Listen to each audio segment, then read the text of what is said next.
Y también en la Ciudad de México, ahora en temas de desarrollo profesional y de jóvenes, la Secretaría del Trabajo y Fomento al Empleo otorga diversos apoyos para los jóvenes y que estos puedan colocarse en el mercado laboral. Veamos cómo. La Secretaría de Trabajo y Fomento al Empleo de la Ciudad de México entregó 90 apoyos a beneficiarios del programa Mi Primer Trabajo y de compensación a la ocupación temporal y la movilidad laboral. ¿En qué consiste este programa de Mi Primer Trabajo?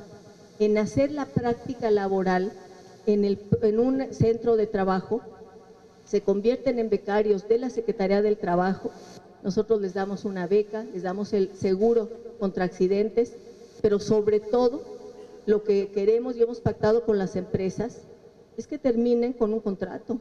La plataforma miprimertrabajocdmx.com lo que hace es que a partir de los perfiles que la empresa requiere, se les envíe una serie de formularios que deberán contestar los aspirantes. La empresa los recibirá y al final decidirá quiénes podrán ser contratados. Y el año pasado, porque este programa es muy nuevo, aquí en la Ciudad de México, logramos que 60% de los jóvenes que fueron a hacer su práctica laboral a una unidad económica concluyeron teniendo un contrato. También se entregaron 9 actas en propiedad a beneficiarios de Fomento al Empleo. Entre los acreedores de estos apoyos hay connacionales repatriados.